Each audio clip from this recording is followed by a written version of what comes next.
Following the release of our reopening guidelines, governors across the country are looking forward to phase one and announcing plans for an economic resurgence. We're going to have a resurgence, too. At a time when millions of American workers and families are struggling with the financial consequences of the virus, it's critical to continue the medical war while reopening the economy in a safe and responsible fashion. During this time, Americans must maintain strict vigilance and continue to practice careful hygiene, social distancing, and the other protective measures that we have outlined and that everybody's become very familiar with. We continue to be encouraged that many of the areas hardest hit by the virus appear to have turned the corner. For example, recent deaths are down very, very substantially. You can compare that with their peak not so long ago, and you have numbers of 30%, 25%. In Detroit, as an example, it's down by over 50%. Congratulations. And in New Orleans, where they've done a terrific job, they're down 65%. 30 states have just one case or less per 1,000 people, far fewer cases per capita, as an example, than Germany, the United Kingdom, France, Italy, Ireland, Switzerland, Singapore, Belgium, Spain, Norway, the Netherlands, Austria, Sweden. My administration continues to press Congress to replenish the enormously successful Paycheck Protection Program, which has impacted 30 million American jobs. We hope to have an agreement very soon, and hopefully tomorrow the Senate's going to be able to vote. A lot of progress has been made on that, tremendous progress. It's a great plan. It's a great plan. It's helped a lot of people. So we hope to have a vote maybe tomorrow in the Senate. And based on the record low price of oil that you've been seeing, it's at a level that's very interesting to a lot of people. We're filling up our national petroleum reserves, the strategic reserves, and we're looking to put as much as 75 million barrels into the reserves themselves. That would top it out. That would be first time in a long time it's been topped out. We'd get it for the right price. We're also pushing for the deal to include an additional $75 billion, our deal we're talking about, $75 billion for hospitals and other healthcare providers. Many providers and their employees have taken a huge financial hit in recent weeks, and visits, elective procedures, surgeries, et cetera, were canceled. We think that they can all get back online. They'll get it done. The hospitals have really been fantastic. The hospitals, they've stepped up to the plate. They've really done a great job. We appreciate it so much. For areas less affected by the virus, we've issued new recommendations about how to safely resume elective treatments. HHS has also distributed the first $30 billion in direct payments to 1 million healthcare providers across the country.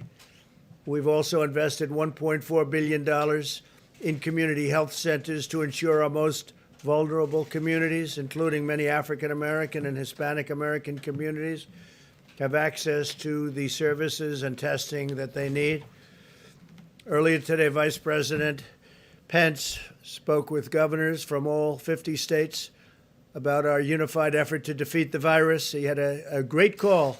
It was a great call, very positive in, I'd say, every way. Prior to the call, we provided each governor with a list of the names, addresses, and phone numbers of the labs where they can find additional testing capacity within their states. Many, many labs. We're providing you with a list. We'll show it to you now. If you need it, we'll give you the details. But hundreds and hundreds of labs are ready, willing, and able. Some of the governors, like, as an example, the governor from Maryland didn't really understand the list. He didn't understand too much about what was going on. So now I think he'll be able to do that. It's pretty simple. But they have tremendous capacity, and we hope to be able to help him out. We'll work with them and work with all of the governors. Similar to the situation with ventilators, states need to assess their complete inventory of available capacity. Some states have far more capacity than they actually understand, and it is a complex subject, but some of the governors didn't understand it. The governor, as an example, Pritzker from Illinois, did not understand his capacity. not simply ask the federal government to provide unlimited support. I mean, you have to take the support where you have it, but we are there to stand with the governors and to help the governors, and that's what we're doing. And they have a tremendous capacity that we've already built up, and you'll be seeing that. We're going to be introducing a couple of the folks in a little while to talk about it.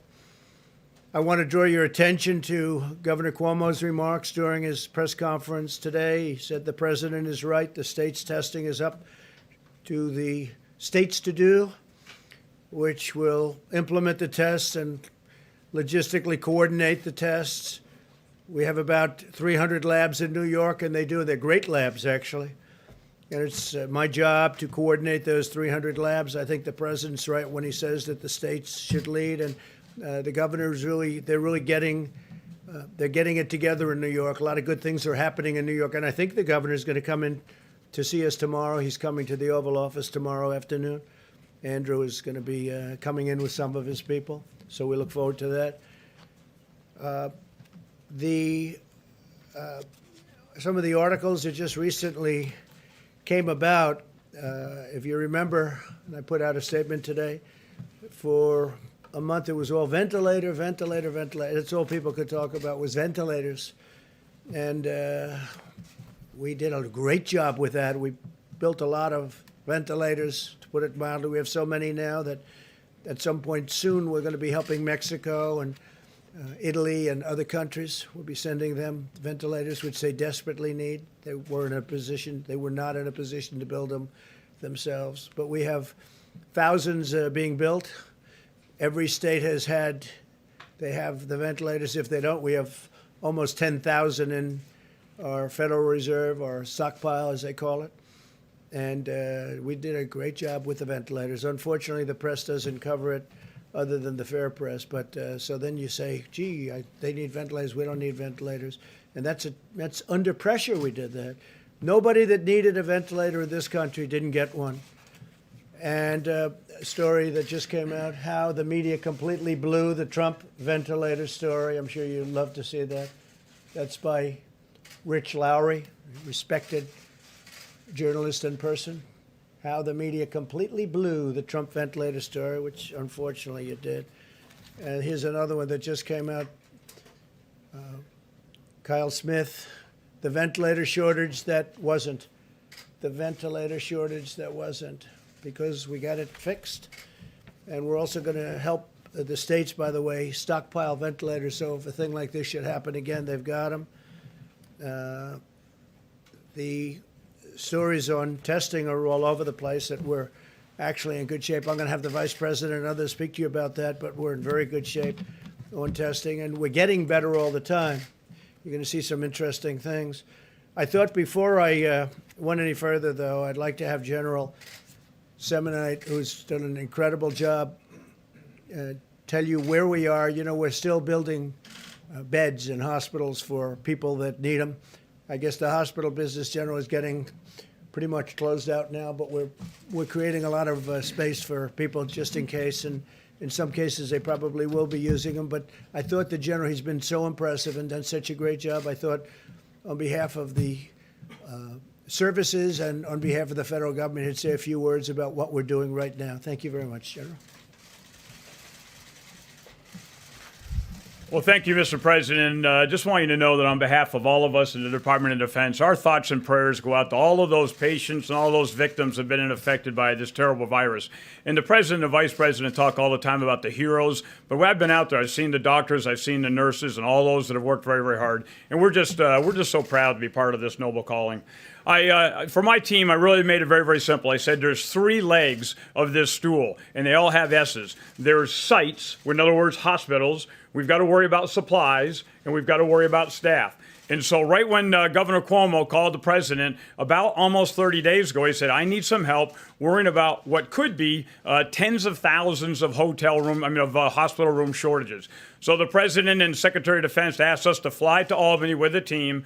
And on the way up, we understood how complex of a challenge this was. And we knew there's no way you can solve a complex catastrophe with a complicated solution. We needed a very, very simple solution to be able to then work with HHS, to be able to work with FEMA, to be able to work with the Vice President's task force, and then to be able to power this this down all the way down to the local level. Some of the governors asked us to try to build a hospital in a parking lot or a field in 2 or 3 weeks. You can't physically do that. So what we said was, let's go to where there's an existing facility. And I'm going to kind of make this in 2 big pots. Those that are either hotel rooms or college dormitories, smaller rooms, or those that are in real large areas like field houses or convention centers.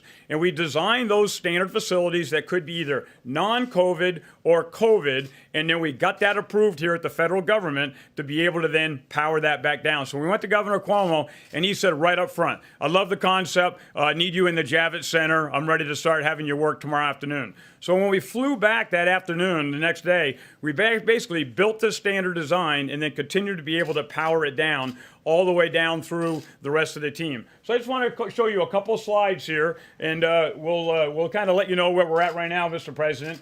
We had to do a bunch of assessments. So somewhere in the order of over 1,100 different locations we went to, and we worked for FEMA, we worked for the president, and we worked for governors and mayors. And we said, what do you think your demand is going to be? And based on a lot of the modeling that's been in this room here, we were able to understand when the peak curve was, but we also were able to understand where's the bed shortage. So then these 1,100 facilities, right now today, sir, we're actually executing 32 different facilities. That's on the order of merit of about 16,000 beds. 8 of those are all done. We've still got a lot more to complete. And in the next week and a half, we're going to complete about 15 more facilities.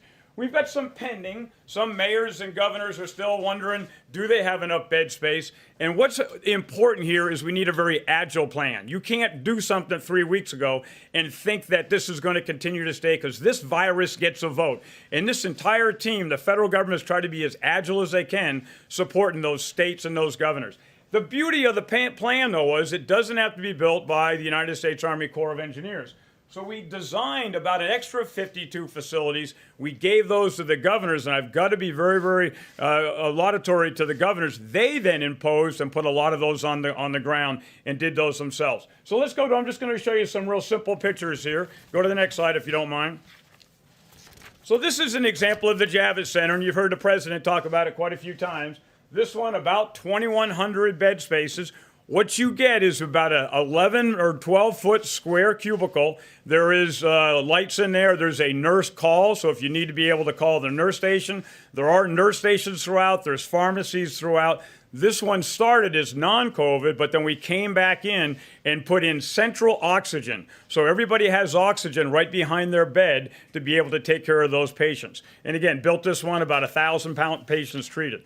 Let's go to the next one. I was up in Detroit with Governor Whitmer, and she walked us through and told us her intent. Here's where she needed to do this in the TCF Center. You'll see all the cubicles that are laid out. This is right in the middle of a convention floor where there might be like a boat show or a car show, and then went in and built 970 different capabilities there. And again, a lot of great work by my guys in the Corps of Engineers and the rest of the mayors and the city's team all pulling together. Let's go to the next one. This is called the McCormick Place.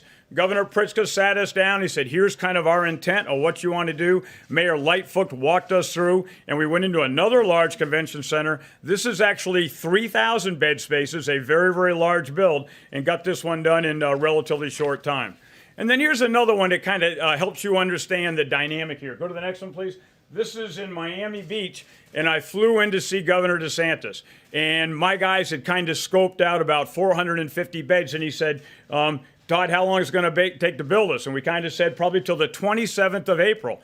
And he went to his health people, and he said, how long do you need? And they said, the day we need this is the 21st of April. And I told my guys, you don't have till the 27th. Figure out how to get it done by the 20th. This is where you don't get to build to be able to have the perfect solution. You got to be able to get the mission essential done. Lives are on the line here, and we've got to be able to get everything done to be able to save those lives. And let's go to the last one here. This is one we're doing right now, Colorado. This is in Denver, another gigantic convention center. You'll see all the different cubicles here to be able to just bring in that oxygen, 6-inch copper pipe that comes in, and it's all piped throughout the entire convention center, 6 miles of pipe that's able to go in to be able to make that happen.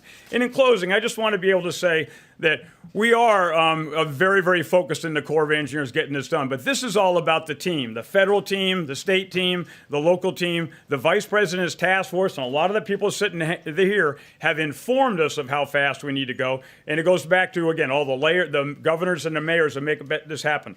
But I want to reiterate, President Trump has called me 3 times, and Secretary Esper has been on the phone at least one of those times and said, what else do we need to do to set you up for success? Is there any other knobs we can turn to be able to help you go? And you think about that equation of those 3 S's, I think that with the federal government and the mayors and the cities here, we've effectively taken that first S out of the equation. And so I can't tell you, of all the things I've done in my career, this is a noble calling to be able to step up and save American lives. So with that, sir, I thank you very much. Fantastic, Jeff. Thank you very much.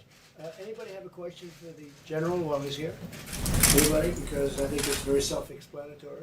He's done an incredible job. Jeff, do you have a question? Are there more projects, sir, beyond the ones that you've just identified that you'll be working on? So about a week ago, we thought we were about capped at 26. What we're seeing is, and I said the virus gets a vote, we're seeing some of these curves are stretching out where we might have thought we only had 5 or 6 days. We actually have a couple weeks now. Other ones we're seeing exactly the opposite. So where we didn't think there was some, and I'm not going to go into locations here, but we are definitely get requests in. We've got 6 more requests in just in the last 4 or 5 days. They're a little bit smaller facilities in more remote areas, but our job, if we have enough time to go build, we want to get in there, do the assessment. We work for the mayor and the city and the governor here, and we can still get them done if the mayors and those elected officials make a fast enough decision. You might say while you're here, we're building, the general's in charge of the wall on the southern border, and we want to build 450 miles of wall, and it's very much under construction. You might give them a little bit of an update. How are we doing with the wall? So, sir, I think the most important thing, and you stressed this, and Secretary Esper stressed this, there's really several different priorities here. Our number one priority in Department of Defense and the Corps of Engineers is to protect the team, protect the force. No matter what we do, we've got to continue to take care of our civilians and our service members out there. And so every single thing we're doing, whether we're building for the VA or we're building for civil works projects or for the Department of Defense or building on the southwest border, we are going out of our way. I talked to my commanders this morning. We've got over 4,000 contractors that are on the ground out there, and we've had no positives as of this morning, knock on wood. Same thing with my 400 employees. We're testing them, not necessarily with a more stringent test, but with temperatures to be able to make sure that everybody's safe and everybody goes out of their way to do things the right way. Construction is going very, very smooth. What we're seeing is our contractors are extremely focused. Now that we've got a good, clear path, both on the CBP program as well as some of the DoD program, we, I think, very well postured. It's a very, very aggressive build, but we're well postured to be able to meet your expectations for a 450 by the end of December 2020.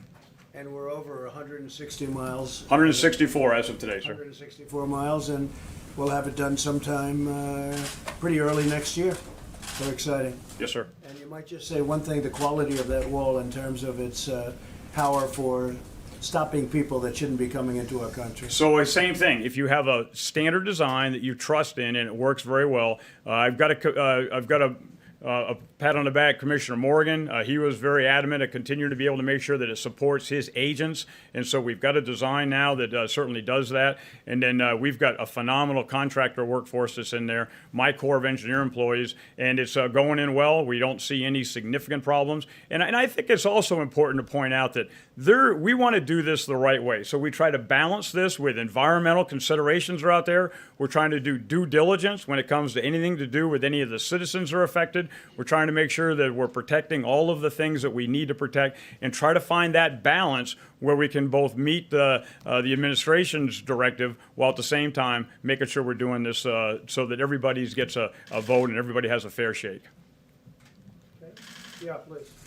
May I ask what you're doing regarding the availability of at the recreation sites that the Army Corps of Engineers operates, how the access is going there and whether or not there are restrictions? So I'm an engineer. I take my guidance from some of these experts sitting on the bench over here. And when the president says, turn on America, what we initially did, like many, many other governors, they shut down beaches, shut down cities. I had a meeting with my commanders this morning, and as soon as we think it's safe, turn them back on. I mean, parking out there at a rec area where you're 500 feet away from everybody in a camper is probably low threat. I will continue to take guidance from the administration, but where we get green lights to continue to put our rec areas full up and let everybody go back out there and do things the safe way. I mean, we work for the administration, so I want to do it safe, but I don't want to be the last guy that turns things on.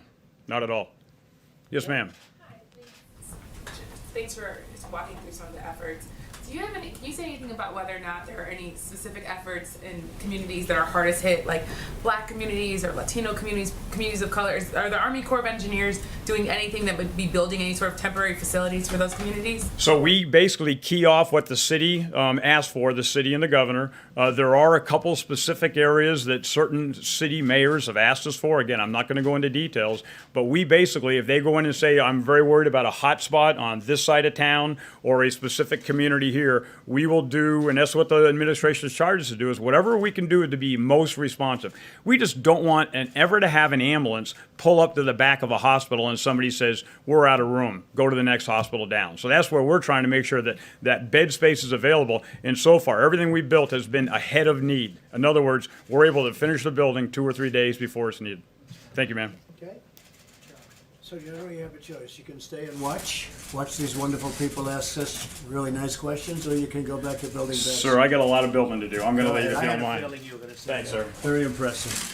That's an impressive job, isn't it? Seriously? That's really great. Thank you very much. He's a terrific gentleman. We have a lot of great people doing that kind of thing that they really have to get recognition for the incredible job they're doing, because I don't think anybody else could do it. Nothing like that. And that's on top of thousands and thousands of hospitals. And, you know, he built, just in New York alone, 4 hospitals and 2,900 beds, and got them done so quickly nobody saw anything like it. Fortunately, we haven't had to use too many of them, and that's okay. That's probably better news than having to use them all, right? Because a lot of good things are happening in New York and elsewhere. So through the public-private partnerships and deregulation, the federal government has already made immense testing capabilities available, but some states need to take action to fully utilize it. To date, the United States has conducted millions more tests than any other country. You can add them all up, and they don't catch us. And our numbers are doubling almost on a, certainly on a monthly basis, but almost on a weekly basis. We're moving very rapidly, far at a number nobody thought possible. And we'll be doubling our number of daily tests if the governors bring their states fully online through the capability that they have. We have tremendous capability out there already existing. And we explained that to the governor today. Mike and all of the people explained it very strongly to the governors. They really get it now, I think. As the experts have explained, this capacity is sufficient to allow states to conduct diagnostic testing to treat patients, as well as contact tracing to contain outbreaks and monitoring to pinpoint potential hotspots during phase 1.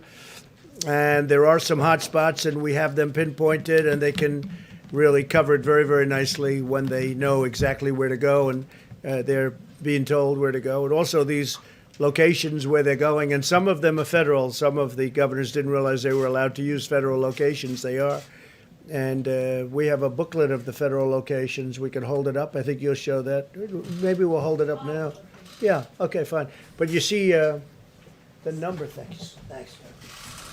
These are all locations where they can go, which is really pretty amazing. This is just one page out of many. Over 5,000. Look at this. These are all locations. 5,000 labs. That's a lot of locations. And they can all, what is it, 5,000? 5,000 pieces of equipment. So that's, thank you very much. That's more than anybody thought. And it's already there. They have to use it. That's all. They have to use it. Some weren't aware. Some were very much aware. Some weren't aware. My administration also continues to support states with our massive operation to deliver masks, gowns, gloves, and other vital supplies. Admiral Polachek and his team at FIFA are really, what a job they've done. And Pete, what a job he's done. They're calling on Easter Sunday to make sure everyone's okay. but they're using detailed data about supply chains to track the deployment of 1 billion pieces of protective equipment through private distributors every 2 weeks. So what we're doing is we're delivering a number that nobody anywhere in the world is delivering. FEMA is working closely with Dr. Birx and the distributors to prioritize supply of resources where they are most needed. We're finding the location that they have to get to that location. We have locations that are very important to get to and get to them fast, and that's where they're going. So we have a very strong priority. This pandemic has reaffirmed the importance of keeping vital supply chains at home. We cannot outsource our independence. We cannot be reliant on foreign nations. I've been saying this for a long time. If we've learned one thing, it's let's do it here, let's build it here, let's make it here. We've got the greatest country in the world. We've got to start bringing our supply chains back. Somebody years ago got this crazy idea, let's build all over the place and let's have parts, let's have a screw for a car delivered and made in a country that's far away. And let's have a fender made someplace else, and let's do this, and let's do that, and let's put it all together. And I like making it right here in the USA. And I think we've learned a lot about that, and especially maybe when it comes to pharmaceutical products. We've also conducted major military operations, providing cities and states with additional medical capacity, and the incredible 1,800 men and women from the Army Corps of Engineers. You just met with Todd. The job they've done is incredible. But we have nurses, doctors.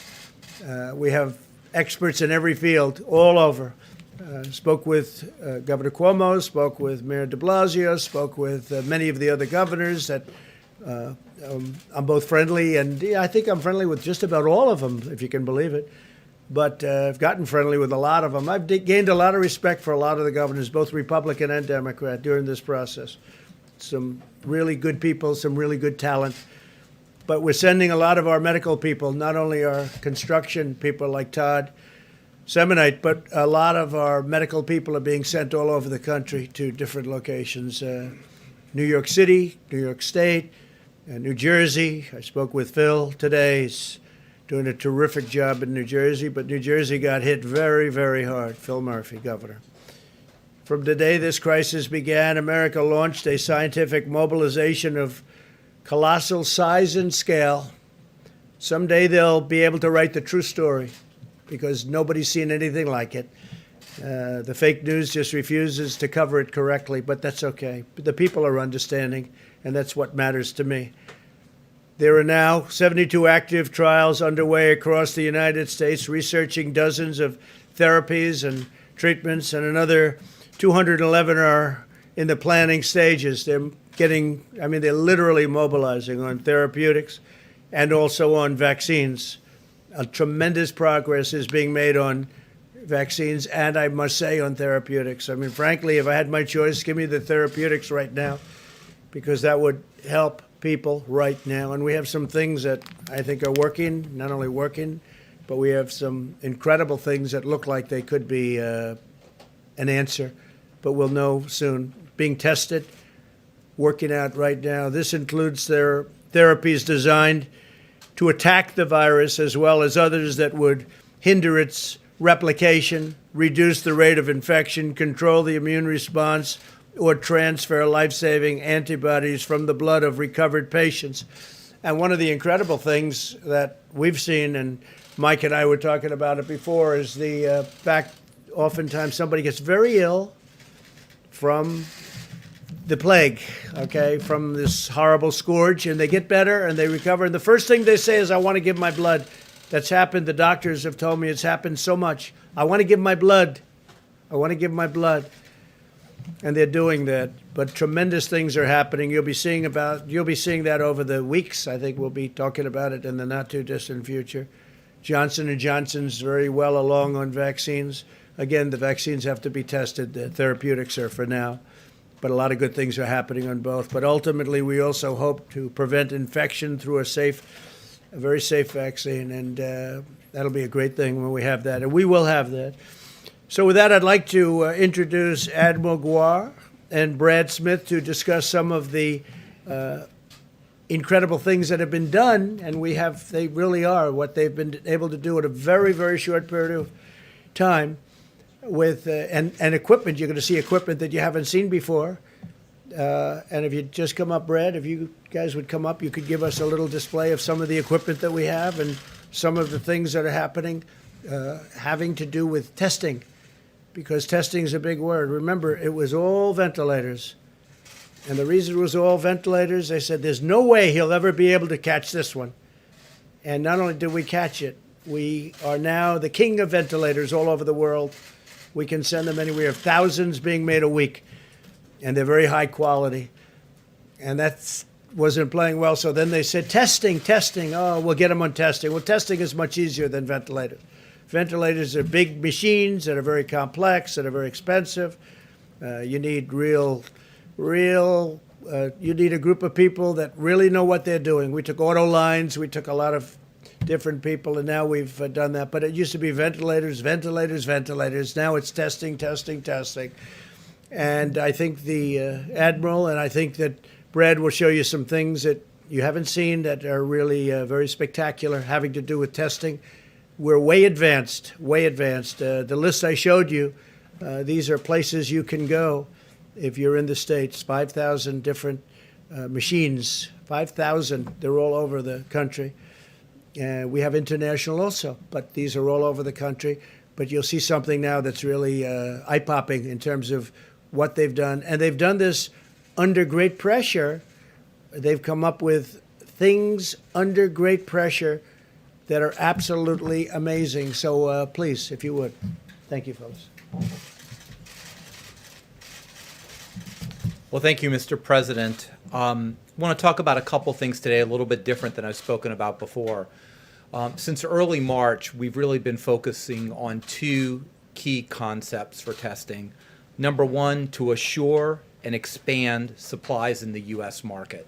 This is really critical because we were talking about really a cottage industry with very minimal suppliers that we were asking to supply over a 2-week period of time the normal production that would be for at least a year. And as simple as a swab is not a swab is not a swab. And we need to be very careful that when we put something in a person and tell them a test result, that it's really correct. The second component is to secure sufficient supplies at FEMA during this time of peak disease, where we could alleviate any maldistributions within the state. This is the FEMA process of requesting and sending things out and also supporting outbreaks. So starting in my office many weeks ago, we assembled a multidisciplinary team of really incredible people. The medical side of the equation, which I represent, the laboratory side of the equation, high-tech side of the equation, logistics and operation. And Brad Smith is his day job as director of the Center for Medicare and Medicaid Services, an incredibly important component of our country's CMS system, building the future healthcare system, but has done a really incredible job operationally and logistically in bringing everyone together. We have focused on every piece of the supply chain that relates to testing, down to the most minute detail, and he's going to talk to you about some of that. But that started in the second week of March with starting an airlift, because the only supplier, the main supplier of swabs at that time, was a place in Italy that was completely shut off because of the outbreak in Italy. So Admiral Polubchak arranged Greytail Air Force planes to go to Italy to bring millions of swabs back to Secure. That's just how it started, and it's expanded since then. The second part is we've been really marrying, and this has been the beauty, the logistics and supplies to the overall strategy. Two pieces of strategy. Number one, what is the overall testing strategy? And Dr. Birx has had just an elegant strategy in the past, but even more important in the future, when we make sure we take care of indigent populations and those most vulnerable. So the clinical, the contact tracing, and the monitoring of those who are at most risk. We've also married it to the strategy, and you've heard more than you wanted to know about it, that a small machine that's point of care is good for certain things, but it's not going to test 5,000 people over a short period of time. So the small machines, the medium machines, and the large machines, and how to contextualize them. And the third thing, before I give it to Brad, which is very important, and it's really critical, is coordinating the research, the epidemiology, and the FDA regulatory process. And why is that so important? When we started 5 weeks ago, if we wanted to test this many people with the technology we had, we would have used about 80% of the strategic national stockpile in PPE just to do testing. We needed an innovation. That innovation was to be able to test out of the anterior nose with a completely different kind of swab. It sounds very mundane, but if you don't do that, you can't get the testing to scale. That allowed us to really go to widespread testing. Last week, moving to polyester swabs, which is going to open up millions of new swabs onto the market. But that's a regulatory science and innovation step that had to co-occur with this. And with that, I'm going to let Brad talk about some of the details that he has really shepherded over the past weeks in ways that have truly been amazing and incredibly impressive to me. Well, thank you, Mr. President. It's an honor of a lifetime to be here and serving in this way. I've been working under Dr. Birx's and Admiral Gerard's leadership over the past several weeks to help increase the supply of testing across the United States. As you all know, there's really 3 parts that you need to make the test work. First, you need the machine, which, as Dr. Birx will share more and the President spoke to, we have a very, very large number of those across the United States. It's about making sure that we're taking advantage of them. The second part of the testing is making sure that we have the collection supplies to actually be able to collect the specimen, and I'll talk a little bit more about that. And then the third part is making sure that you have the materials you need to support the machine to ensure that you can actually process the test once it gets to the lab. I'll let Dr. Birx talk more about the machines here in a second, but as you'll see, across the United States, we have a tremendous number. They range in variety. So we have some very small machines that do point-of-care testing. They may do, say, 50 to 100 tests a day. We also have other very large machines that can do several thousand, process several thousand tests a day.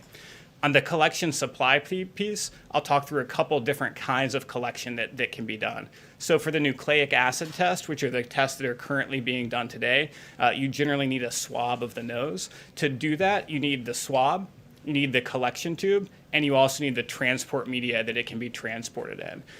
We have a very large number of swabs already in the country, but we have secured an additional 30 million in production that will be ramping up over the next several weeks. One company located in the Northeast, we're going to be using Title III of the DPA to help them build 4 new production lines. They are currently the largest swab producer in the country, and this will help them ramp up their production tremendously to over 20 million additional swabs a month. A second company located in Ohio is currently the largest Q-tip maker in the country. We're helping them convert their line from making Q-tips into making swabs. They are actually ramping up production starting this week of swabs, and will be ramping up to over 10 million per month. So in total, that's over 30 million new swabs that will be coming just over the next handful of weeks. The second piece is on the collection tubes. The collection tubes, we've been partnering with Oak Ridge National Lab, a Department of Energy lab based in Tennessee. They have very unique and sophisticated injection molding manufacturing capability, and they are in the process of ramping that up to create collection tubes, and they will be ramping up to over 40 million collection tubes a month here over the next several weeks. In addition to the swabs, we believe that as testing progresses, there'll be other types of testing like serological testing that will occur. And those samples have to be collected in different ways. So many times, some of those tests will require a finger prick. So in addition, we've secured over 17 million lancets, which is what you use for the finger prick, so that we have those available, as well as 17 million alcohol swabs, which is what you need to clean the finger before you do the finger prick. In addition, although folks are not talking about this much yet, we also believe that businesses across the country may want thermometers to test folks as they come into the office. And so we've secured over 650,000 infrared thermometers that states and businesses will be able to access to be able to test folks as they come into work. So I think we've made tremendous progress on the collection side. In addition to the collection side, we've been very focused on ensuring that the labs have what they need. To process a specimen in a lab, you really need 2 things. You need something called an extraction kit, and you need something called a PCR test. In order to be able to fully process a test, you need both of these things. Sometimes these things come together, and sometimes they come separate. For some of our point-of-care tests, including the Abbott and Cepheid tests, they come together. They are ramping up production rapidly to over 3 million of those tests per month, and these are tests that did not exist even a month ago. The second piece is on some of these large machines. They also sell complex cartridges that come together. One of the big manufacturers is that has already ramped up production from about 1.6 million a month to more than twice that already, and that's already occurred. In addition to when they come together, they also sometimes come separate, and we see significant ramping up of production there from our manufacturers through our public-private partnerships. And we're seeing both several million more over the next few weeks of both the RNA extraction kit as well as the PCR test kit. So with that, thank you. Mike, please. Thank you, Brett. Thank you, Mr. President, and I share your admiration for this remarkable team, from the Army Corps of Engineers to Brad to Admiral Giroir. They're doing a remarkable job every day. As President mentioned, today we had our weekly conference call with governors across the country, states and territories, and I was able to convey to them our appreciation for the leadership that every governor of every state and territory has provided. Thanks to their leadership, thanks to the extraordinary cooperation of the American people, despite the fact that more than 770,000 Americans have contracted the coronavirus, and our hearts grieve for the more than 41,000 Americans who've lost their life. The truth is that as we stand here today, we are slowing the spread. And as the President reflected, we continue to see steady progress in less cases, lower hospitalizations, even in hotspots around the country. And we commended America's governors for their efforts in that regard. We are preserving our healthcare capacity, as the General with the Army Corps of Engineers reflected. The President's direction, we've built a great number of hospitals around the country, but the utilization rate has been fairly low because of the mitigation efforts, the cooperation of the American people. We have not had to use them. And that, as the President said, is very good news. In a word, we thank governors across the country for taking actions, decisive action, to save lives and to make a difference. I reminded them that we're all in this together. We have one mission, we're one team.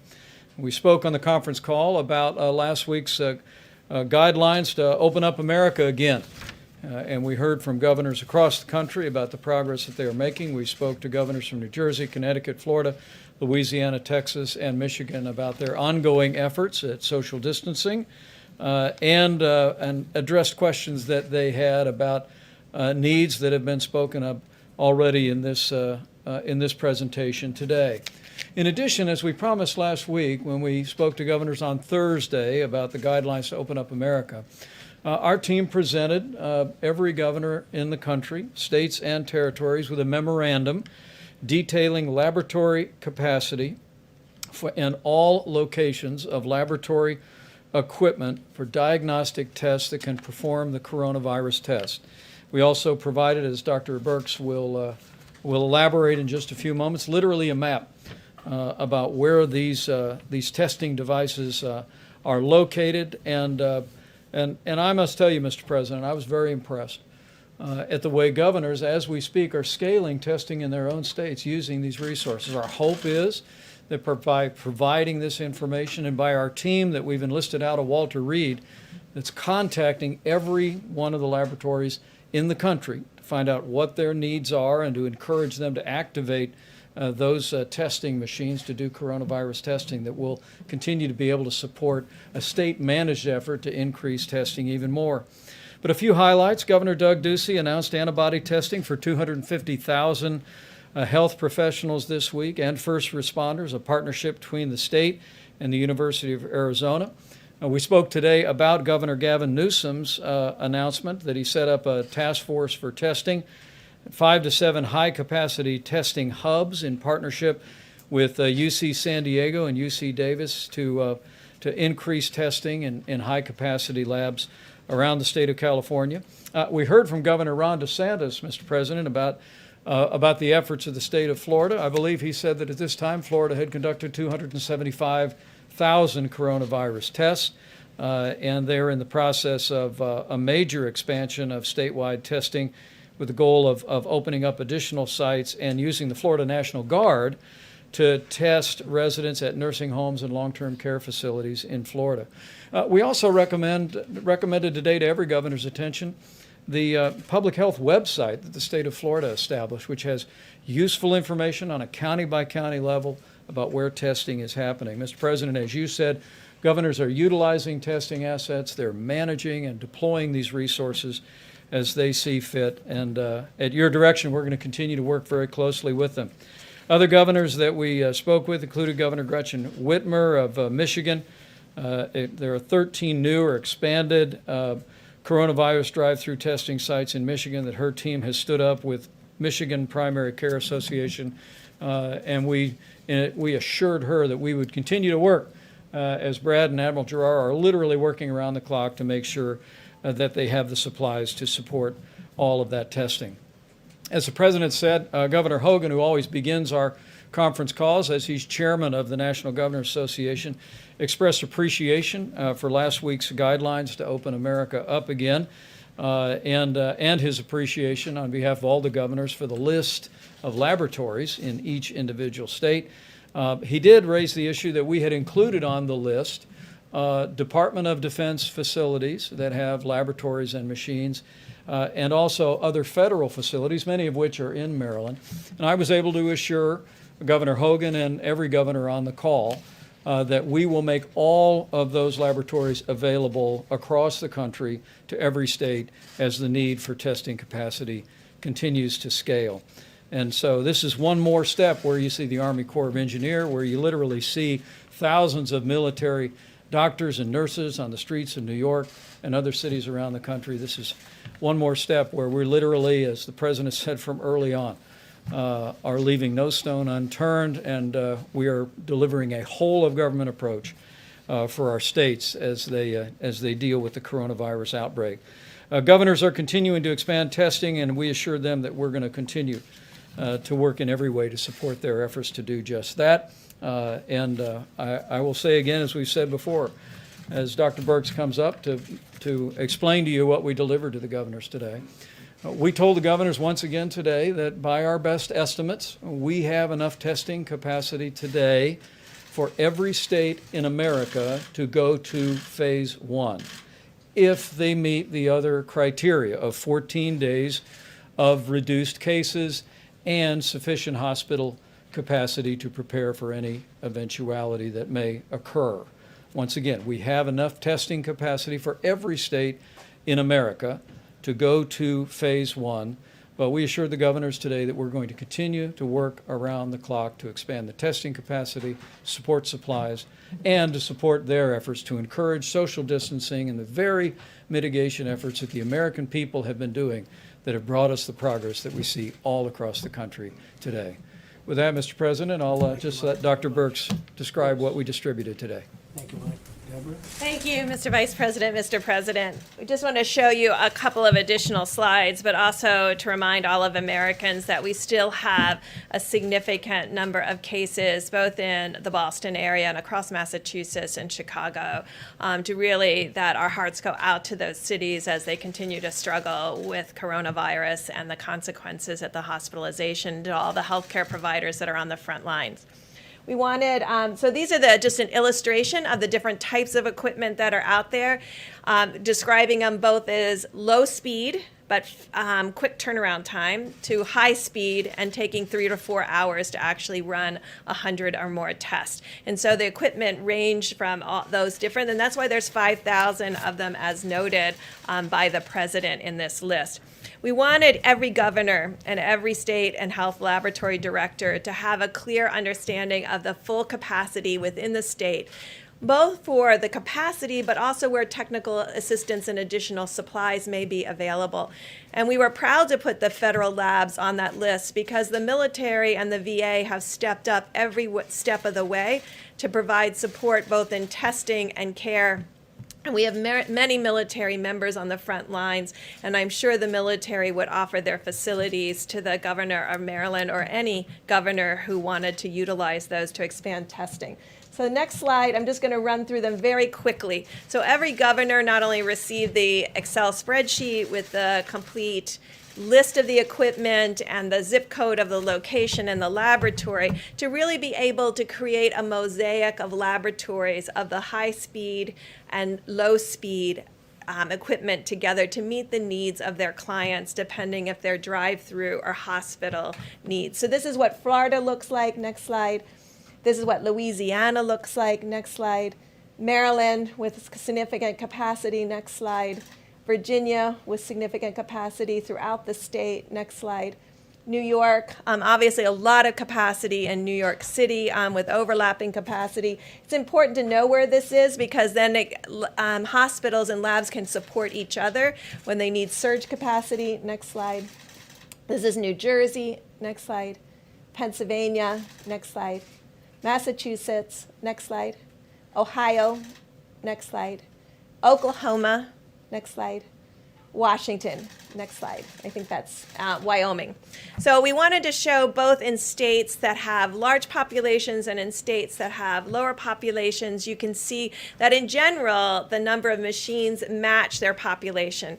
And we're working with the Walter Reed Group and the American Society of Microbiologists and all the lab directors to really create a web of understanding of what the capacity is currently, what the capacity can be, and how the federal government can support them in developing their strategies linked to the overarching federal strategy of testing as outlined in our guidelines.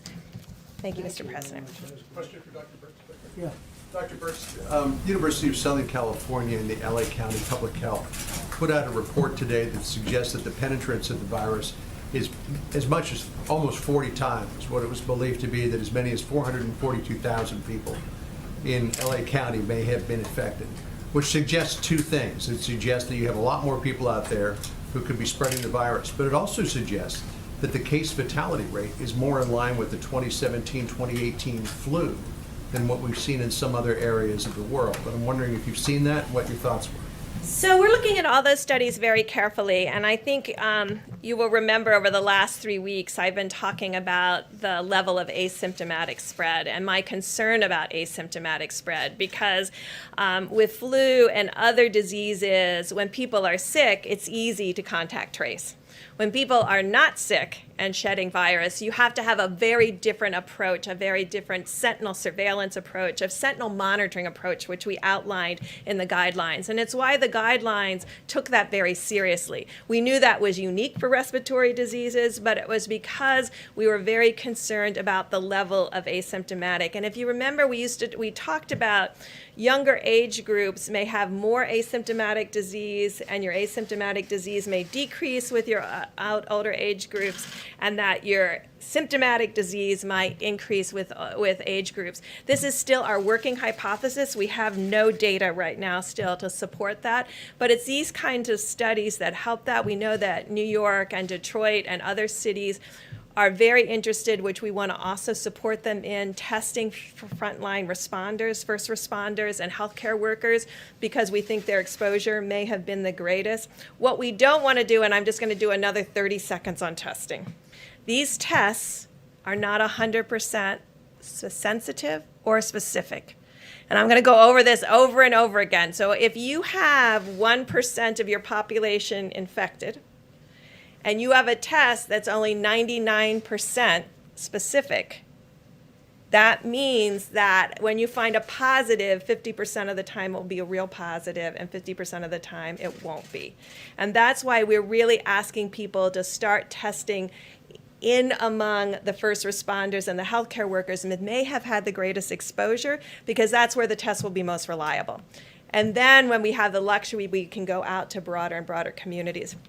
But this has been the fundamental question to begin with and has been persistent. And we will emphasize to the American people again, this is a highly contagious virus.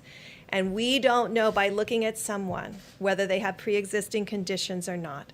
And so all of us, as far as protecting others, must continue to do all of the recommendations to ensure that when we are in an asymptomatic state, we're not passing the virus to others. Question for you as well. The governor of South Carolina announced today they're going to open some stores with restrictions, but they just told my colleague Natasha Chen that they have not achieved that criteria in the White House guidelines about the downward trajectory for 14 days. So shouldn't they not be reopening stores today? We have asked every governor to follow the guidelines, just as we've asked every American to follow the guidelines put out by the president. but each of the governors can decide for themselves whether they've reached specific guidelines in specific areas. I had a question, I think, on Saturday about Jacksonville and their beaches. So I did spend about 5 hours going to every state website, and I will tell you that the Florida Department of Health website is extraordinary, and this is what every Department of Health should have, because when you go to that website, you can see that most of the cases are in southern Florida, in the Miami, Fort Lauderdale, Broward County area. And if you look in Jacksonville, they had less than 20 cases per day and less than 800 in 4 weeks. And so these are the kinds, when you inform the public and give them the information that they need, then they can make decisions along with the local government and governors. So I'm not going to say specifically with South Carolina because I don't know their specific website right now, and I don't talk about data unless I've seen it myself. But I know from Jacksonville that they had less than 20 cases a day. And so this is how we need to start informing the community. These websites are critical. It's by zip code and it's by county. They can see cases, they can see cumulative cases, they can see new cases, they can see hospitalizations, they can see mortality, they can see age groups of mortality, and they can see where every testing piece is. This is how we have to inform the American public, and this is where the American public will develop confidence in each of their counties and local governments. I was hoping you can comment. The Vice President mentioned that there's enough testing capacity right now to proceed to phase 1. But what about phase 2 or phase 3? Are there enough machines, or enough cartridges, are there enough reagents right now for the sort of reopening that the administration is envisioning taking place over the next month or two? So you can see the current machine outline, and you can see that both of these gentlemen have prepared to have everything ready for phase 2 and preparing it now for what we will need in the future. And I think that's what you saw with the ventilators. That's what you're seeing with PPE. It's not just for today, it's for tomorrow. And it's our federal planning is not just for this instant. It's making sure that we meet the needs of this instance, but we're planning for 30 and 60 and 90 days ahead. I would just agree with Dr. Birx completely. We are ready right now to enter phase 1, and we are ramping up all our capabilities across the board, not just to achieve what's necessary for phase 2, but 2x, 3x, 4x, so that we will be absolutely over-prepared when the nation is ready to go into those phases. President Trump. And by the way, not everybody agrees that we have to do that much testing. We're going maximum. You understand, there are some people that don't want to do that much testing. But we're going maximum. We're going to the outer limits. And I think that's the way probably it should be. Jeff, go ahead. Mr. President, to return to a topic that you opened the press conference with on oil, U.S. crude futures today went below zero, went into negative territory. Went negative. Yeah. Like interest rates, they go negative. Does that make you want to see Saudi Arabia and Russia and OPEC Plus do more Well, to it's for reduce short supply? term. Much of it has to do with short sellers. Much of it has to do, if you look a month into the future, I think it's at $25 or $28 a barrel. So a lot of people got caught. They got caught, and there are a lot of people that are not too happy because they got caught. So if you take a look at it, you'll see it's more of a financial thing than an oil situation. But because you take, I believe, in a month or so, in other words, go a little bit out, it's at $25 and $28 a barrel. So it's largely a financial squeeze, and they did get squeezed. So would you like to see, however, Saudi Arabia and other countries make more Well, cuts? we've already done that, where Saudi Arabia is cutting back, Russia's cutting back, Mexico's cutting back, and the OPEC Plus, they call it OPEC, plus additional states are cutting back. And, you know, the problem is nobody's driving a car anywhere in the world, essentially, 184 nations. Factories are closed and businesses are closed. And so all of a sudden, we had really a lot of energy to start off with, oil in particular. We had a lot. And then all of a sudden, they lost 40, 50% of their market. So it just stopped. So it's going to be picking up, and the energy business will be strong. But they cut back. It could be 20 million barrels, but it's, let's say, 15. And that was between Russia and Saudi Arabia. But this had to do with the squeeze, and it was a very tough squeeze. A lot of people got... You don't think they need to do more right now? Well, they're going to do more by the market, to be honest. Look, same thing over here. If the market is the way it is, people are going to slow it down or they're going to stop.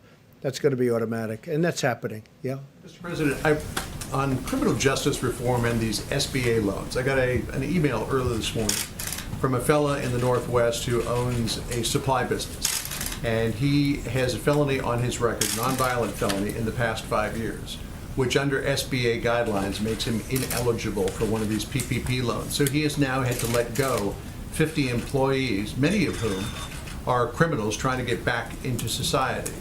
I don't believe there's anything in the CARES Act that would restrict. If you give me the name of the company and his name, I'll have that checked out, John. I'll do that. It's a friend of yours? No, not a friend of mine. No, it's just somebody who Why did contacted he me call- out of the He blue. called you to say he's a criminal, and why did he get a loan? And Because what's? he wanted to apply for an SBA loan and couldn't, and wondered how that squared Okay, with if you your. give me the your- name, I'll look into it. I'd like to look into that, okay? Caitlin, go ahead. If these companies that open and they have employees come back to work and they get sick, will these companies be liable? Which companies are you talking about? Under Any what? companies that open, manufacturing, any kind of company that opens, So employees we- go back we to work, have- they get sick, will the I'll company give you be an liable? answer to that. I'll give you a legal answer to that when we look it up. But we are trying to take liability away from these companies. We just don't want that because we want the companies to open and to open strong. But I'll get you a legal opinion on that. I'll get you, well, that's what I'm saying. I'll get you a legal opinion on You that. guys haven't discussed that yet? Nobody's discussed it, no, but we will, now. Have any business executives have voiced concern to you about being Not liable one, potentially? not one. They didn't say Not that at on the this call point, last week? but we're gonna look because they have talked about general liability. So I'll get you a specific answer from the lawyers, okay? Go ahead, please. Thanks, Mr. President. I wanted to follow on oil. When you were talking earlier, you were talking about the PPP deal and then mentioned the SPR. In the first stimulus package, even though you had announced Well, that but you know the price of oil right now, don't you? I do. Do you know the I price do. of oil? I actually do. It's negative I actually do. $37. Of course, Yeah. nobody's ever heard of negative oil before, but it's for a short term. In your opening remarks, you were talking about the PPP deal, and then you mentioned the 75 million barrels of oil that, Yes. that you previously had said you wanted to purchase. Yes. You weren't able to get funding for that in the first deal. So I'm wondering, are you... Well, at the price you're talking about, you don't need funding. They pay you, see? You know? If you can go get it Because right in the now, next if you can 24 get it, hours. that's true, if you can get it. So my first question is, are you asking for that Well, funding at a as part of minimum, the we'll let PPP people deal? store, so we'll store it, we'll use it as storage, and charge for it. But people need storage desperately, and we have massive storage under the petroleum. So you're not going to make it a requirement of the PPP interim funding deal? It's that's not a coming question of together? requirement. If we could buy it for nothing, we're gonna take everything we can get. The only thing I like better than that is where they pay you to take the oil. But that's a short-term squeeze, you understand that, so I don't think you're gonna see that. But no, we'd like to have Congress, this is a great time to buy oil.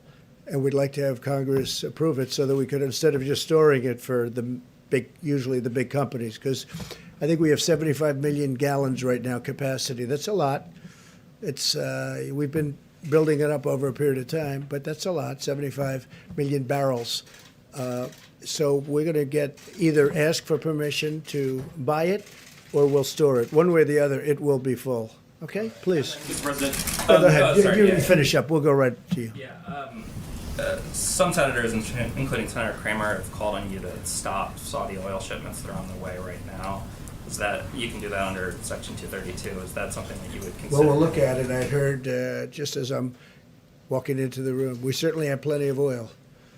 So I'll take a look at that, okay? Yes, please. Questions. First on testing, the second on the SBA loan program.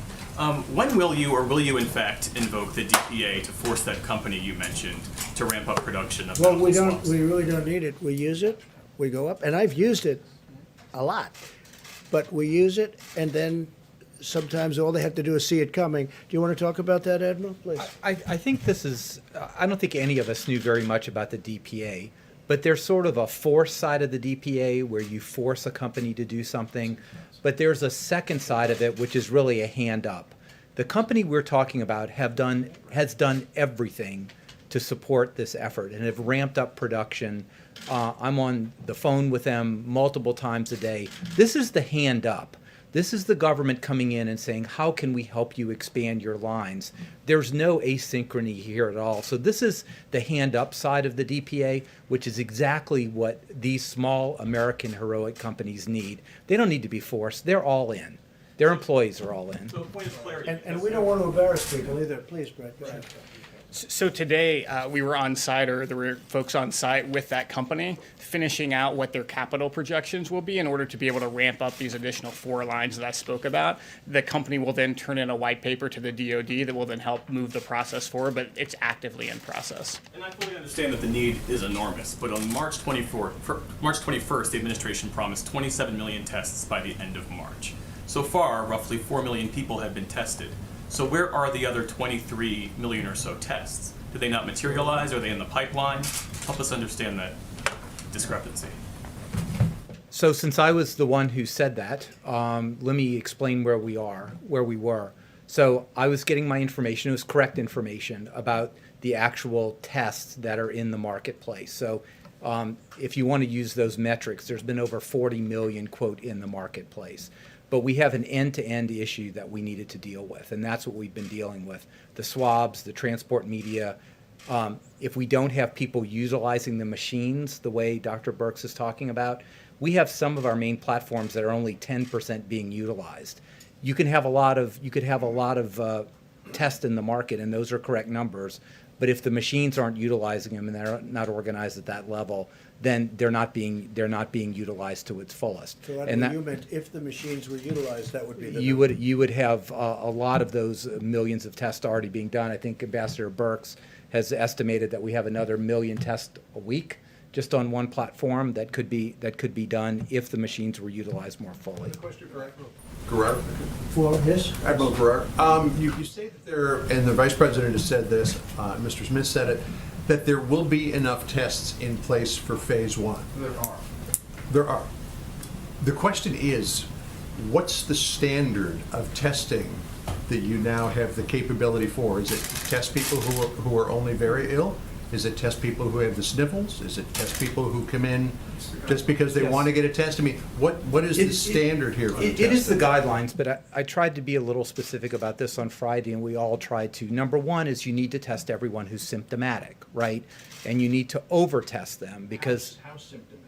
We're talking any symptoms that would be consistent with COVID, right? So, and there's a wide range of symptoms. You want to test them and you want to over-test. And we talked about the approximate metric with Ambassador Birx fully supports, because this is a good metric that you want to get about 1 positive for every 10 tests. Then you know you oversample. Second, and this is a really important part of the strategy, is because so many people are asymptomatic.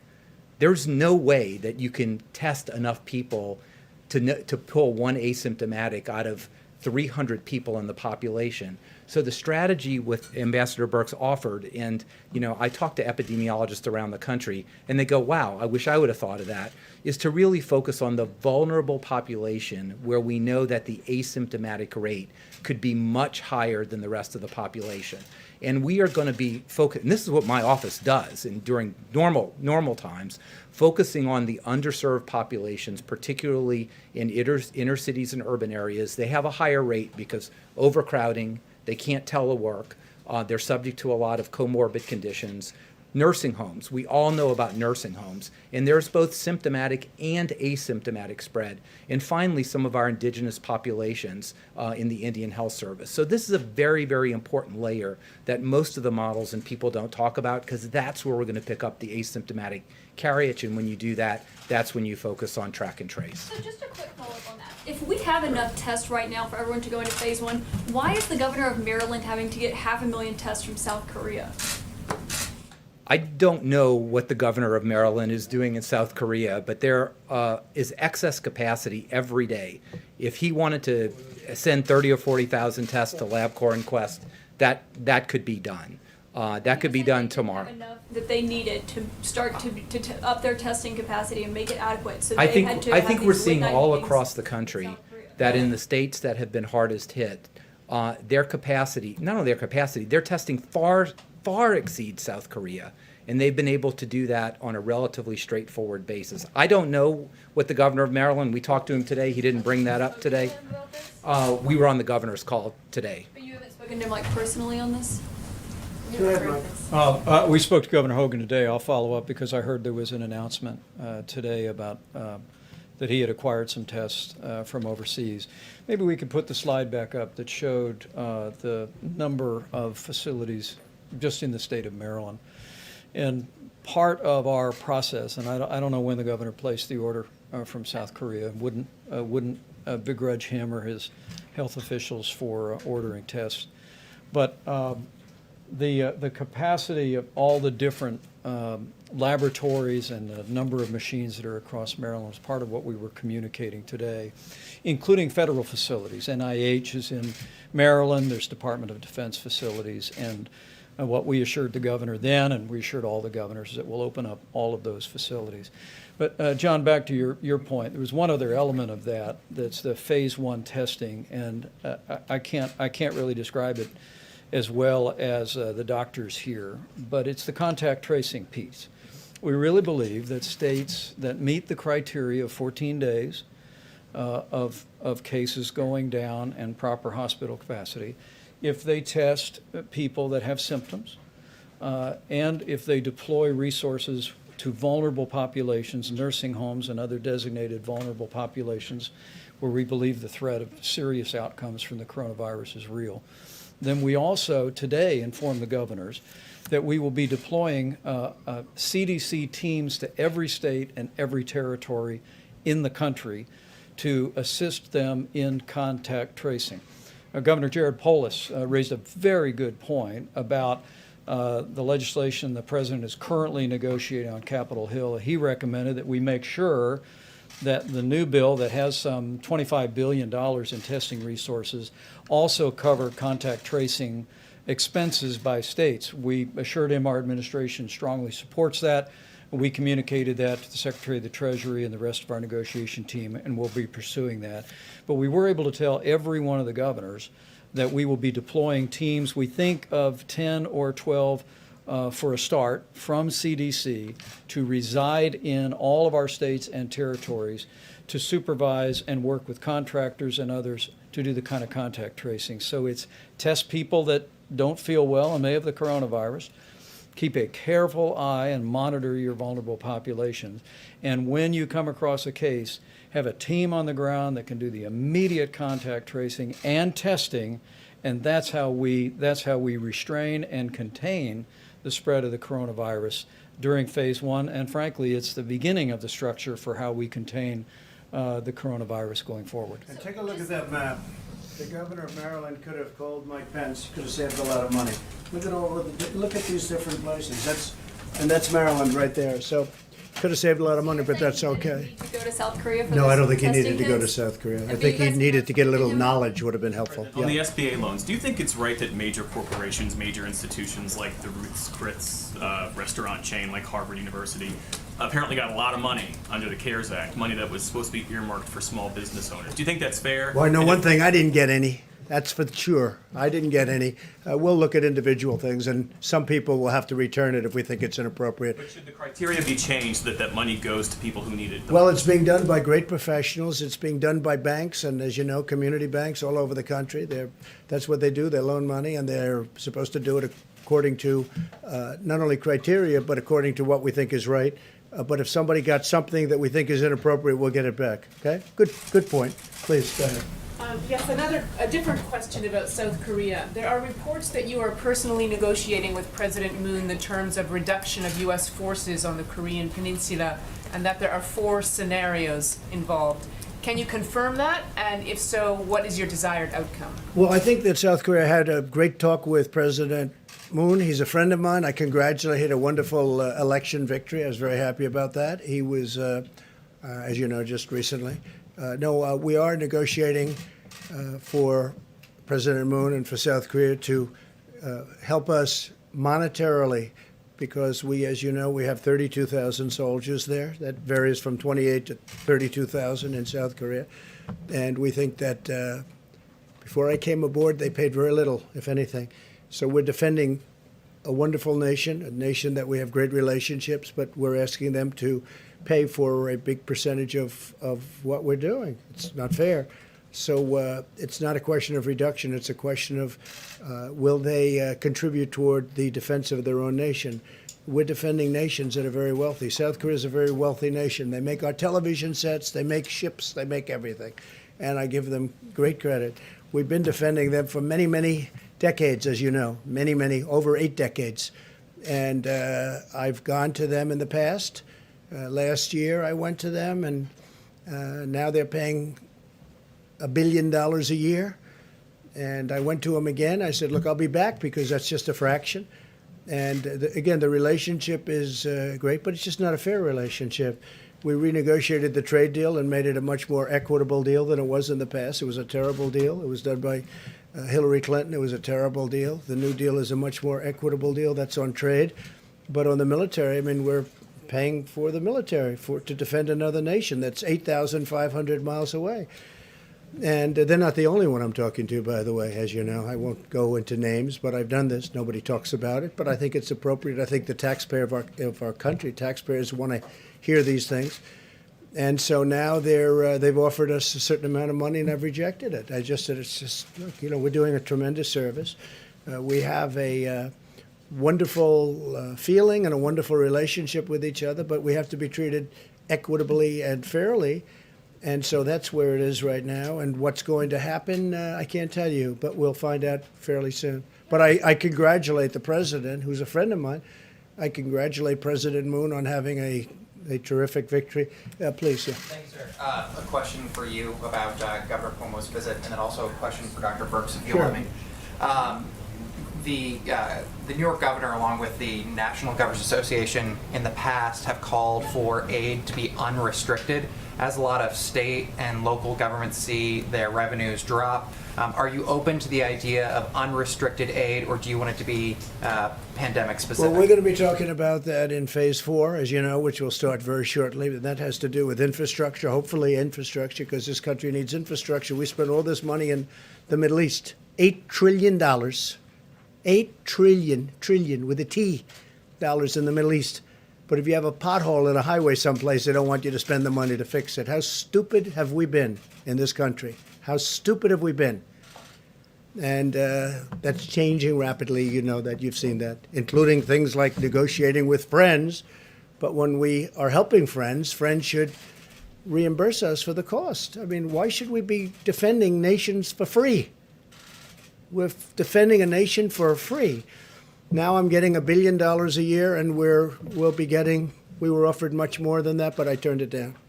So that's where we are with that. As far as the other is concerned, look, we have to be smart in this country. We've been taken to the cleaner by and I mean with allies, not just with the enemies, with allies. Frankly, the allies have taken us much more so than the enemies. The enemies we don't do business with, right? The allies we do business with. And whoever made these deals, whoever made these contracts, in many cases, we didn't have a contract. Like, we didn't have a trade deal with China. They came in and they took $500 billion a year for many years, but anywhere from $200 to $550 billion a year out of our hides. Now we made this great trade deal. Unfortunately, that was a number of months ago, and it's a great deal. They're paying 25% on $250 billion. A lot of things are happening. They're going to have to purchase $250 billion worth of goods, including farm product, up to $50 billion. So a lot of good things are happening. But then what happened with China was the plague hit us, right? The plague. That was after. This was long after we signed the deal. The plague hit us. So I'm not happy about that. Okay, John, please. A question for Dr. Birx, if I could. Dr. Birx, a question on the virus itself. As it passes from patient to patient and mutates, over time, have you picked up any indication that it has become less virulent? Have you picked up any indication it has become more virulent? You know, that is an excellent question, because we watch that all the time, particularly with RNA viruses, to really track its adaptation to humans. I mean, you're really asking, has this virus become more adapted to humans and more able to spread, or is it becoming less adapted to humans and less able to spread? We don't have any indication that it's less able to spread, and we'll have good analyses that will come from Obviously, the Roosevelt had its incident with a virus outside of the United States, and we'll be able to look at those parameters. And the DoD and the military has done a great job in really ensuring the health of the sailors, but also ensuring that these questions can really be asked and answered. We have extraordinary evolutionary molecular biologists in this country, all around the United States, and they're looking at this very question. And a lot of the work that we've been doing, and you'll see a lot of work happening with testing in New Mexico and testing in other states. They have extraordinary molecular biologists that are evolutionary biologists, and they'll be able to look at that both in New Mexico, that may have lower transmission rates, and compare that to New York, that has maybe 10x the transmission. But it's an excellent question, and it's something that will be able to be answered by what we see in the United States. John, what a good question that was. Where did that come from? Once in a while, I pull one out of my hat. Mr. President. No, that's very impressive.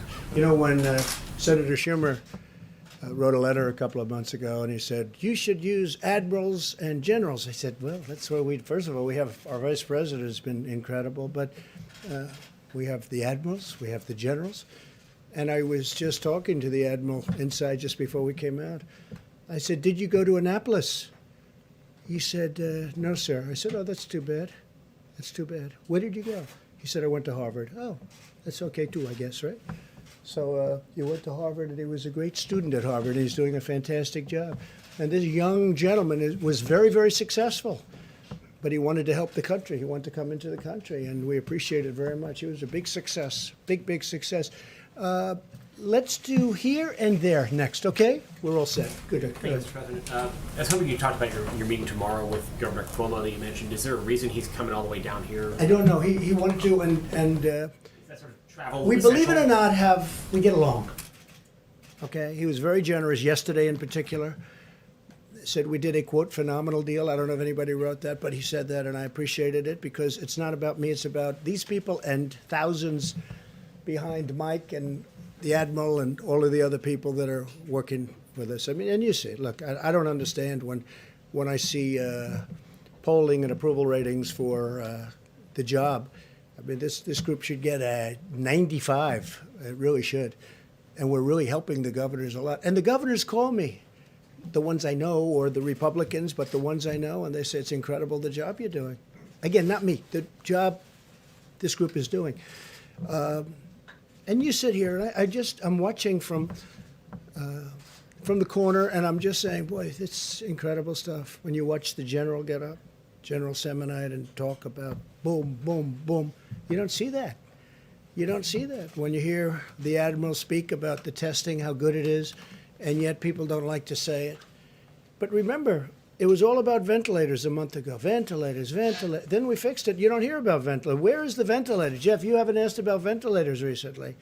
What's going on? What about ventilators? We're helping other countries now because they can't have. They're very hard to come by, and they take a long time to make, like years. It's incredible the job they've done, that our people have done, and also private companies have done. You talk about the act.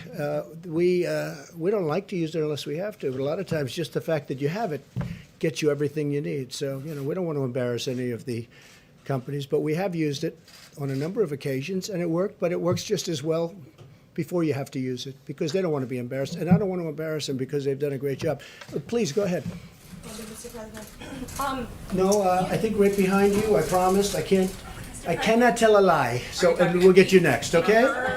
We'll get you next. Talking to her or me? No, you. Me, okay. Well, thank you so much, Mr. President.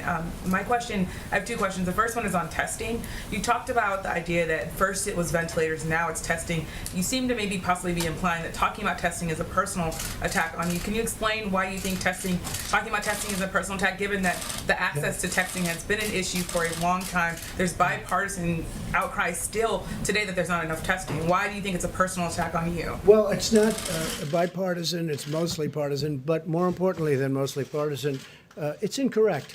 You have the experts. Look at these maps. I mean, you have the maps with so many different locations. In the case of, as an example, Governor Hogan, he didn't really know. It was very obvious to any of those listening on the call today, even though you weren't supposed to be on it. I'm sure that some of you were, or representatives were. He really didn't know about the federal laboratories. Would you say that's correct, Mike? He didn't know. He didn't know. And Mike doesn't like to get into this stuff. He's less controversial than I am, but he didn't know about it. And if he did know about it, he would have been happy. No, we've done a really good job in testing. Now, with that being said, we have tests coming out perhaps over the next 2 weeks that will blow the whole industry away. Now, a lot of people love the Abbott test. So do I. You know, the Abbott test is great because it's boom, they touch, they put it in 5 minutes you have.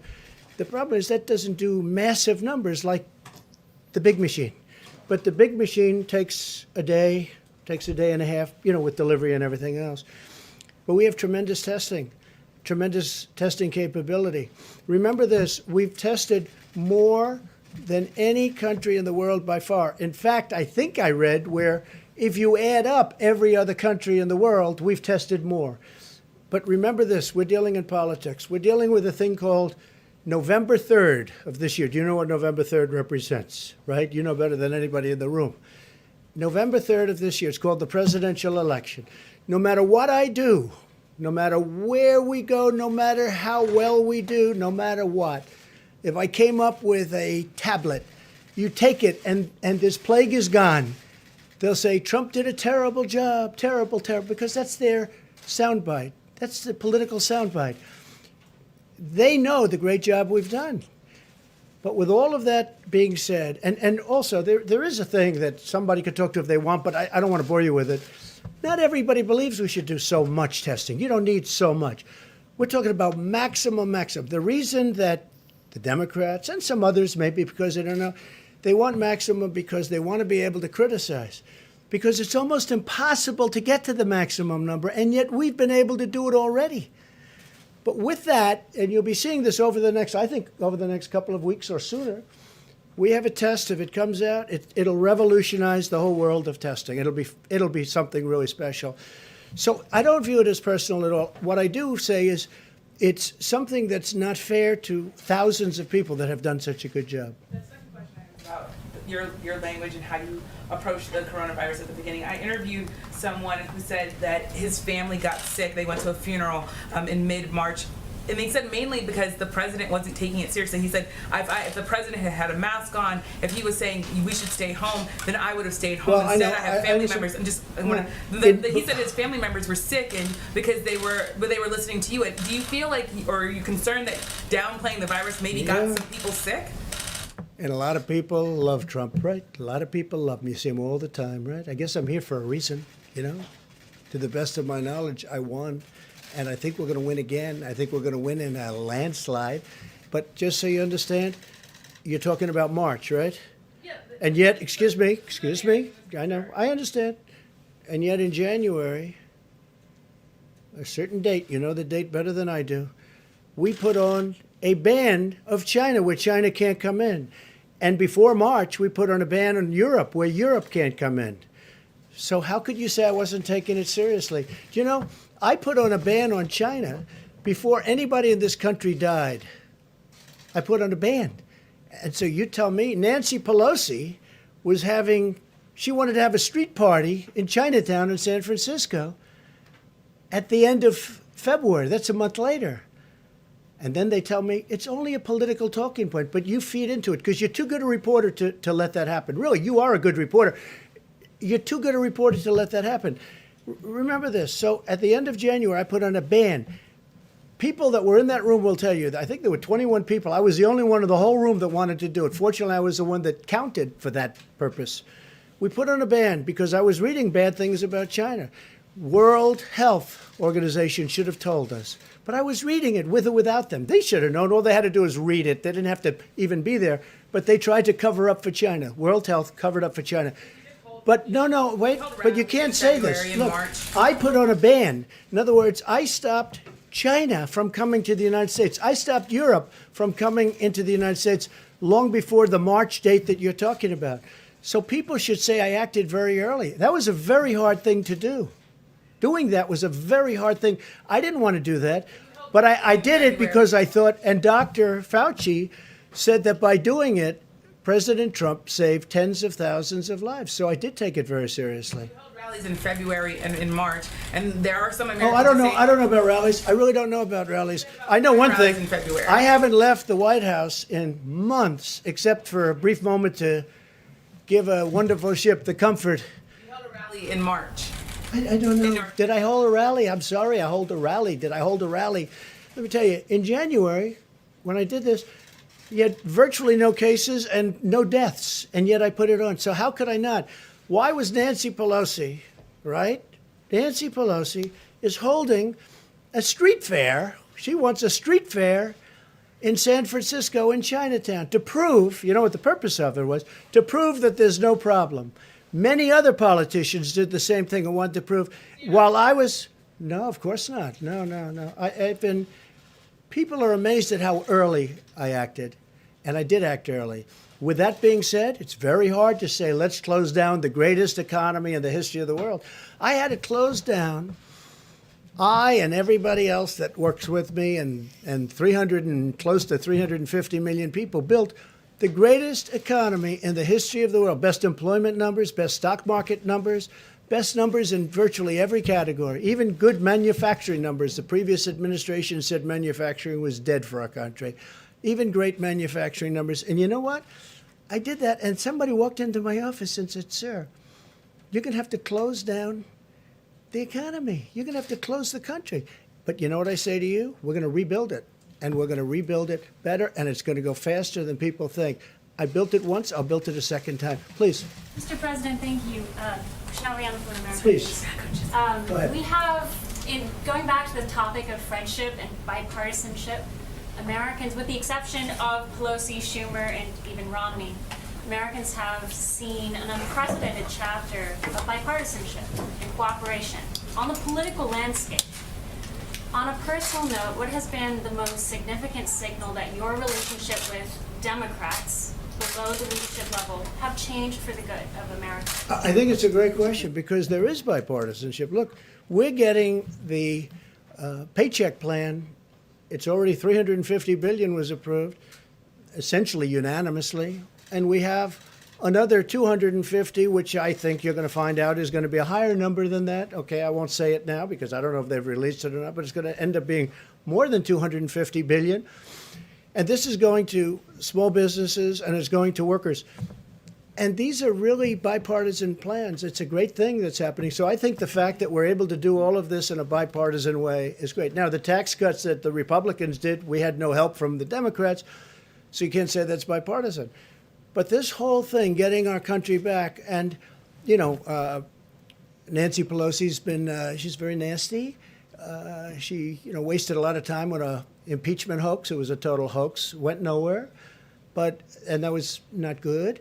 And Schumer, I guess it's the same thing, but he sort of accepted it. He just did what he was supposed to do, and he didn't do very well with it. But, you know, that was not appropriate. That was a bad thing for our country. But it was fine. I mean, I understand the game. They have a little bit of a majority, so they say, let's do something and let's try and stir it up. But they wasted a year. They wasted tremendous. We could have been doing things that would have been great for our country.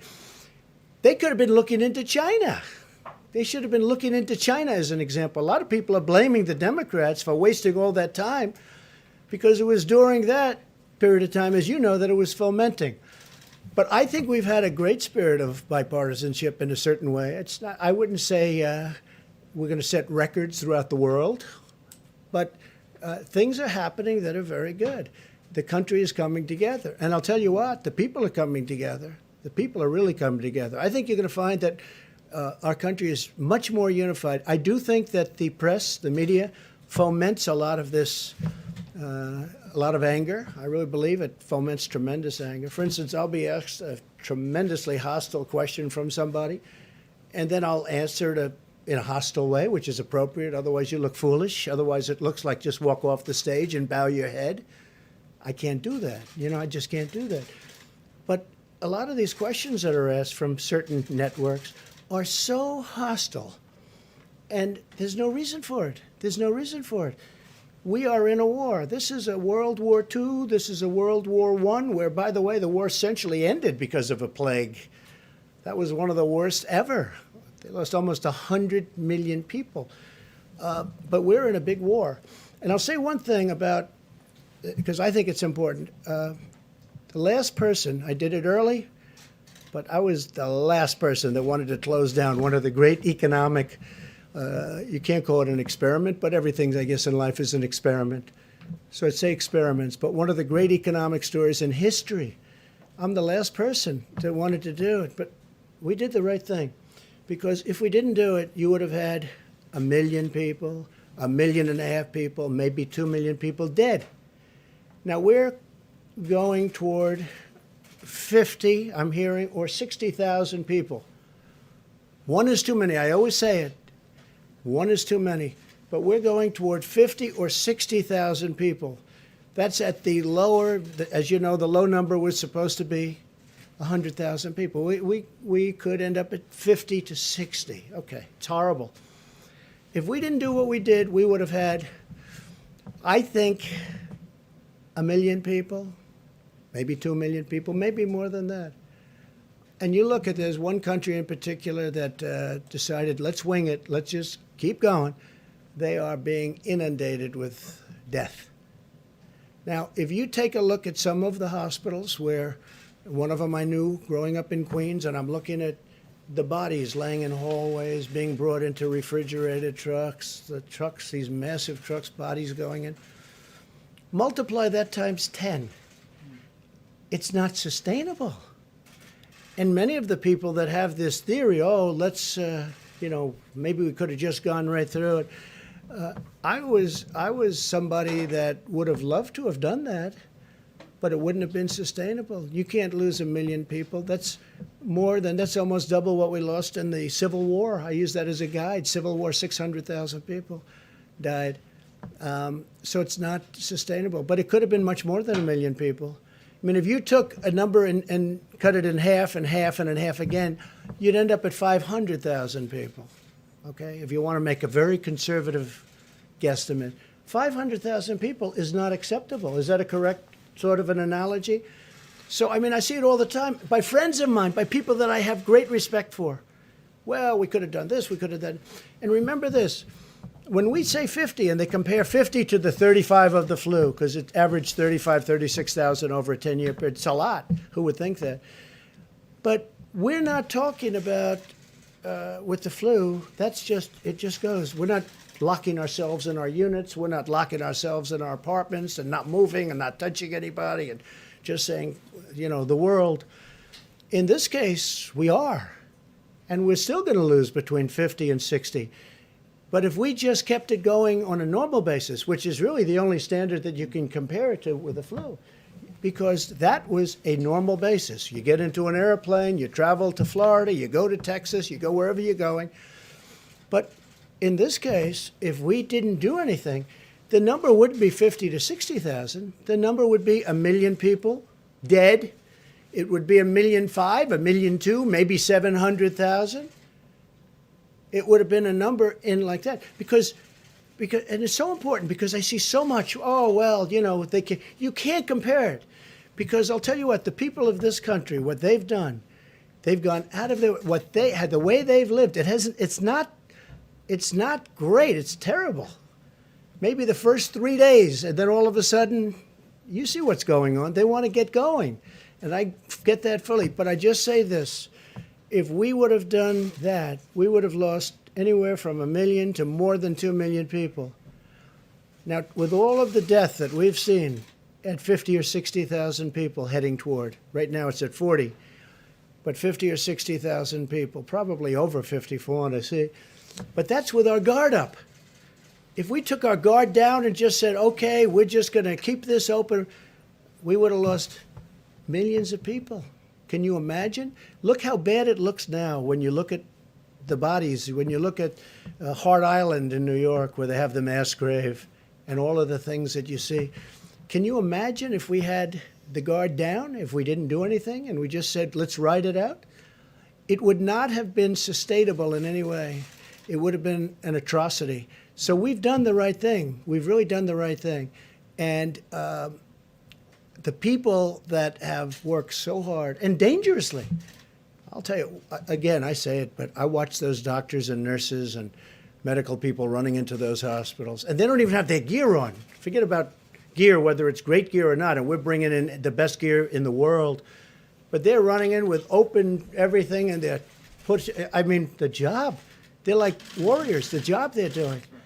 But if we didn't do the moves that we made, you would have had 1 million, 1.5 million, 2 million people dead. So multiply that times 50. You're talking about you would have had 10 to 20 to 25 times more people dead than all of the people that we've been watching. That's not acceptable. The 50,000 is not acceptable. It's so horrible. But can you imagine multiplying that out by 20 or more? It's not acceptable. So it's a very good question. I appreciate it. We'll see you tomorrow. 怎么又晚了？这诊所太远了，这里多开几间就好了。政府里需要有我们的人，需求才会被听到。哎，你这……哎，你们两个都对，可光说有什么用呢？填好2020年的人口普查，就可以协助公共资金的分配，比如地方医疗、更多的政府席位。